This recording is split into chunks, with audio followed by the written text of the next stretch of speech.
Good morning, my friends. Well, it's a very chilly day here in Michigan, but I thought I'd come out and do some foraging. Actually, I promised someone that I would get some of this for him, so here I am foraging for it, and I'm going to show you what I'm foraging for.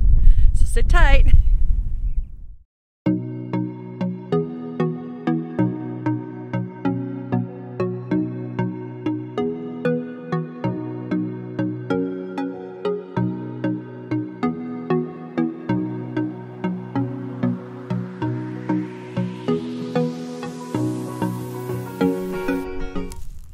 So today I'm going to come out and I'm going to get some wild garlic. How do you identify wild garlic, you ask? Well, it's kind of easy actually. Wild garlic looks a lot like chives, only wild chives would grow in a big bunch just like you see the chives in your own garden. The thing about wild garlic is though, it grows up in single stems and it has the long tubular stems like the chives do. And then it has a little curly at the end, right? And it will go to flower if you leave it. If you pull it up, it doesn't quite have the same garlic heads that you're normal to seeing. And it's one of the few spring foraging items that's bright green in the spring. So the things that you'll find in the spring when you're out hiking are all your alliums. That could be your wild garlic, your wild chives, or even your wild onion. And they're all distinct, but very similar. Oddly enough, wild garlic tastes a lot like wild onion. And if you just take the tops, it would taste like chives. But I think it's a great way to start getting into foraging, because if you pull them out and they smell like an onion or garlic, guess what? That's what they are. They're an allium. They're from the allium family. So today I'm going to pick some, or dig some up actually, and I'm going to show you what I'm doing. And then you can go out and find them as well. Now, I showed you a couple weeks ago what the ramps look like. They also smell garlicky, oniony, but they have a distinctively unique leaf in that it's a very broad leaf plant, where wild onions will be flat and wild chives and wild garlic will have that tubular shape. So very distinctive, but still smells like garlic or onions. That's what it's going to be. So I'm going to dig these up, let you see them, and then maybe later we'll taste them as well.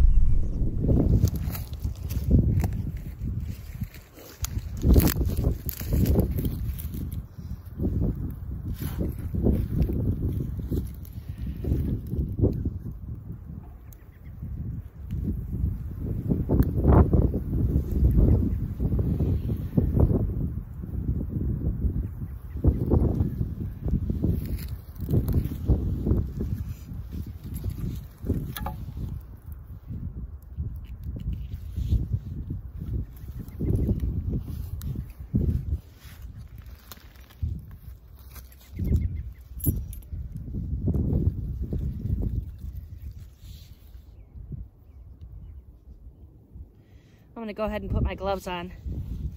I promised my husband I'd start using the gloves, and he got them for me for Easter.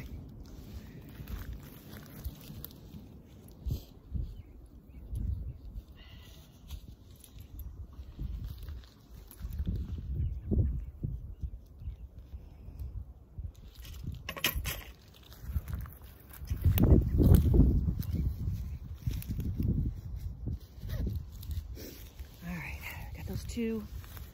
I am digging them because I'm trying to preserve the roots. This person has said they may like to try to replant them. So we're gonna see if that works for them. So I'm trying to preserve some of the roots for them. And I mean, the soil out here is very clay-like. If I was in the woods, it would be a little more loosely packed. So this unfortunately is not the case. In the township here, they are terribly clay-based. So let's see how many I can get out of here easy for him. Oh, there's two. There's two for good. Oh, look at that big worm. Wish I was going fishing. I would take him with me. Yeah. Hello, wormy. So you can see by digging down, I may be able to preserve quite a bit of those roots. I'll rinse them off when I get home too. Maybe that will help him. I'm not sure. Oh, good. That one's going to come out nice and easy. Well, as easy as it will. Looks like he's trying to grow some babies there too. Good.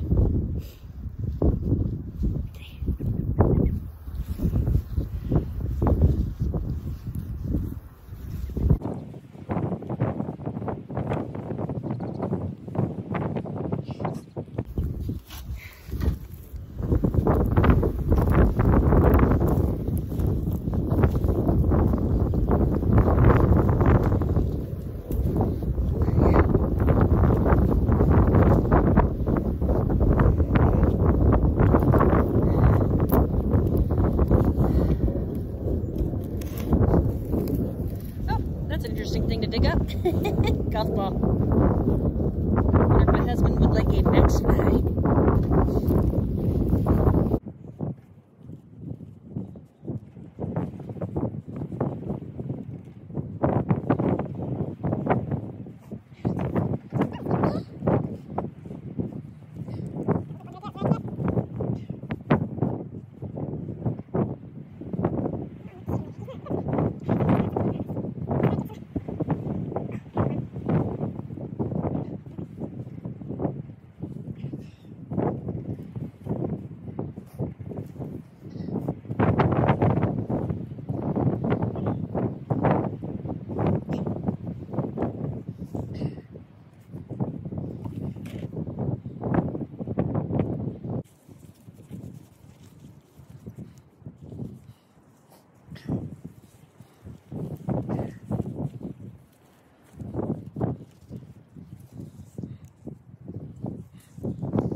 That's enough. All right, so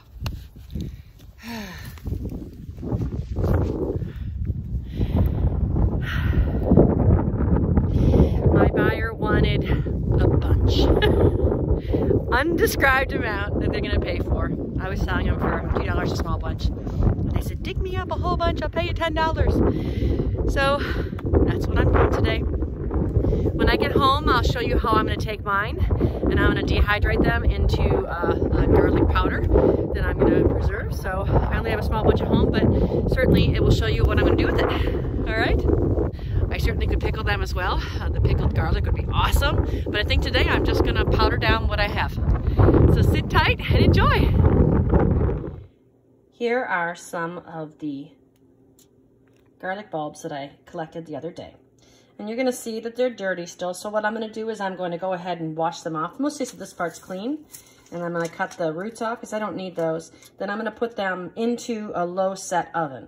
And this would be instead of my dehydrator. I don't have that many. So I'm just going to go ahead, put them in my oven at a real low temp. Let them sit there until they're dry and crispy. And then I'm going to put them in my spice grinder. And I'm going to grind them up to a really fine powder. And then I will have garlic powder. They're cleaned up and ready to go into the oven. The lowest my oven will go is 170 degrees. So I went ahead and set it for that. Unfortunately, this typically cooks the food. In an ideal setting, it would be nice and low. But what I can do is prop the oven door open slightly so some of the heat escapes. So this is the hard part. I took the garlic out of the oven. I let it cool, so it's cool. I put it in the spice mill, right, or in the Magic Bullet, and now I grind.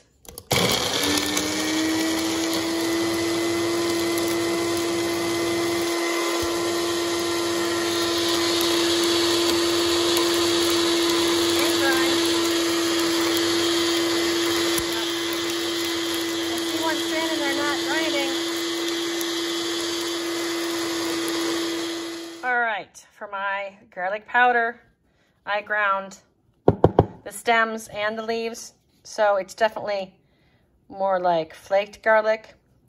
But if you use just the white heads, it certainly would be finer than that. That's got like sand grittiness there. But there you go. Smells awesome. Make your own garlic powder, my friends. It smells like roasted garlic. Yummy, yummy, yummy. There you can see it a little bit better in the bag. Let's see all the fine bit. So yes, I could strain this out of a strainer too and get the bigger chunks out. I'm just gonna put this in my pantry and use it as I would any other garlic powder.